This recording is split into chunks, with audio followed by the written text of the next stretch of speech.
Magandang hapon po. This is our healthy reading January 13. Healthy reading 044. Para po ito bukas, no? Kasi full moon mamaya, no, pagtawid. So, kung alam niyo na at 13 tapos nagka full moon, yung mga tao na maraming kasalanan, mga taong may mga nagawang mali sa kapwa nila, yung pakakaingatan nyo is yung nagawan nyo ng mali, nagawan nyo ng kasalanan. Kasi hindi naman lahat ng tao sa mundo mabait. Hindi rin lahat ng tao sa mundo ay masama. Pero, depende po yun, yung level ng galit ng tao, yung level ng tampo ng tao, depende po yun sa laki po ng kasalanang nagawa. Kasi meron naman mga kasalanan na pwedeng patawarin, may mga kasalanan din na hindi. Pero doon po sa mga taong sinasadya ang mga kasalanan nila, talagang may balik po yun. Matindi. Matindi. Basta mga intentional na kasalanan, matindi po ang balik nun. Kuha tayo dito isa. Ay, at ito na nga sinasabi ko, may mga laban na akala nyo kaya nyo ipanalo, pero hindi kayo mananalo. Ito yun. Sa kakabanggit ko lang, 'di ba? Kasi tungkol ito sa kalusugan. So kung ikaw yung tipo ng tao, this is the Seven of Swords. Ito yung strategy, deception, trickery. Ito yung yung mga pagtatraidor, mga traidor sa buhay nyo, mga masasamang tao sa buhay nyo, mapagsamantala, mga taong literal na mahilig manakit, yung physical injury, your physical abuse, ganito. Yung iba kasi, emotional abuse, yung iba naman, literal, battered wife, battered husband, ano pa ba?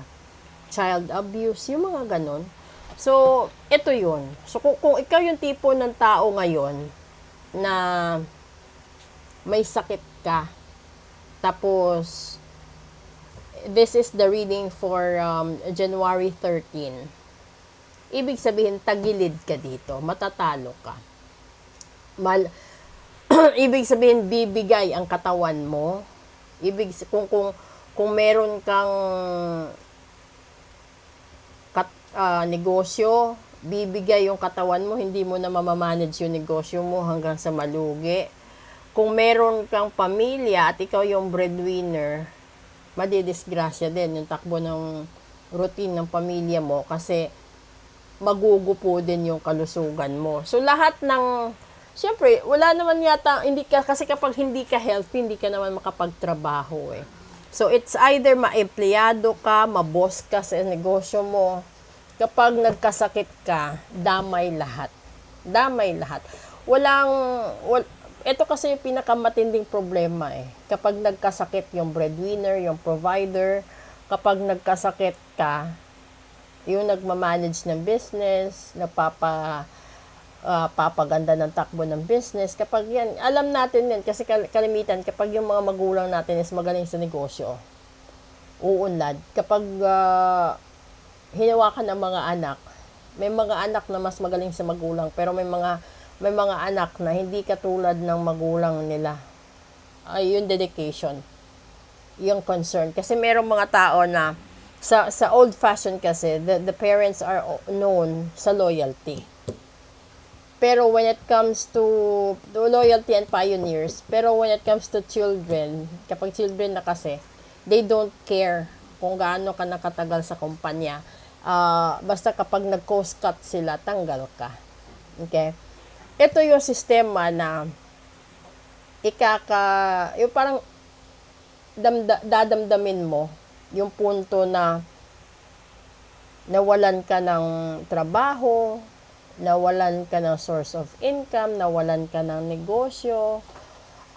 This is a total depression, a total betrayal, no, sa sarili mo. Kasi this is all about healthy reading. When it comes naman sa relationship, sa family members, meron ding sariling depression yun.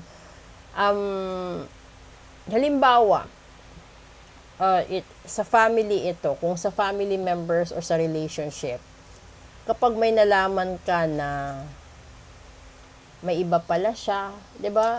Lahat naman yata nang nakakaalam na may iba siya, para kang mamamatay. Yung iba hindi nakakatulog, yung iba di nakakain, yung iba parang tutok na sa cellphone, tutok na sa gadgets, ganoon. So, pero ang message dito kasi, kahit ano gawin mo, talo ka. So, lugi ka. Mawawala kung ano man ang meron sa'yo.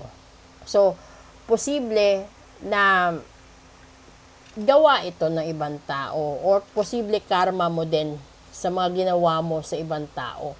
Kaya ako nabanggit kanina yung intentional. Kasi may dalawang kasalanan, uri ng kasalanan. Yung intentional at unintentional. Yung hindi mo, yung wala kang alam, yung totoong wala kang alam, hindi ka makakarma nun.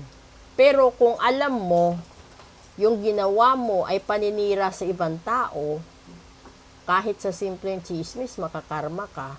Kahit sa simpleng hindi mo pagbayad sa utang mo, makakarma ka. Ano pa ba? Yung hindi mo pagbibigay respeto sa asawa mo, no, binabastos mo sa harap ng ibang tao, magkakaroon ka ng karma. Yung pananakit mo sa asawa mo, pinapahiya mo anak mo, yung parang hindi mo na sila pinapakain, may karma ka din dun. Kasi, dapat kapag nagpamilya ka, alam mo kung gaano kabigat yung responsibilities. Kasi, ito yung ang tawag nito, ito yung pinakamalaking obligasyon kapag nagpamilya ka. Hindi ito laro na kaya mo lang iwanan, kaya mo ganito. Alam mo kung sa akin lang, no. Kesa manakit ka ng asawa, manakit ka ng anak, or kung meron ka rin lang naman bisyo, huwag kang manakit physically, emotionally, iwanan mo na lang. You totally iwanan mo sila. And then, yung i-maintain mo is yung sustento na lang. Kasi mas mabuti pa yon, wala silang mararamdamang physical abuse, wala silang emotional abuse, at wala silang trauma. Ang pangit kasi ng isang relasyon na away, bati, tapos hindi kayo uunlad, sakitan, sigawan, bastusan, ganun, hindi uunlad. Malulugi at malulugi. Pangit at pangit yung kinalalabasan.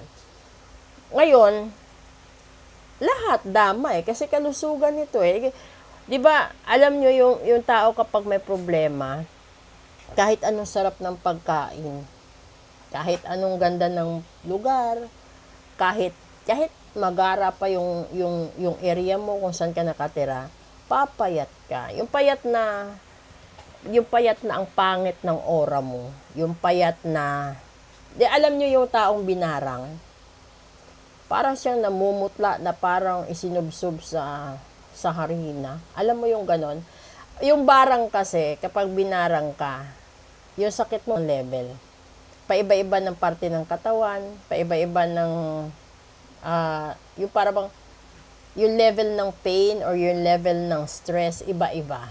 So, kung hindi siya stable, ibig sabihin barang yan. Kung yung kulam naman kasi, paiba-iba, pwede magkaroon ka ng sakit sa ulo, tapos yung susunod na i-atake sa'yo, sakit naman sa tiyan, yung susunod, sakit sa paa. Ay, alam nyo yung ganon, kulam yun. Kasi nililipat-lipat niya. Kasi yung barang, isahan lang. Kapag tinira ka sa ulo, bibigyan ka ng sakit ng ulo hanggang sa mategi. Ang pinalipat-lipat yon. Kaya hindi makikita sila ng barang, hindi makikita sa medical. Pero nararamdaman mo. Lalong-lalo na mamayang gabi, lahat ng may barang kulam sa pagayuma at lahat na nakagawa ng kasalanan, simula mamayang gabi, hanggang dulo na po yan ng 2025. Hanggat hindi nyo na-resolve yung problema nyo sa taong gumawa ng barang at kulam sa inyo, hindi rin kayo makakawala. Dahil this is the 7 of Swords. Proceed tayo sa daily episode.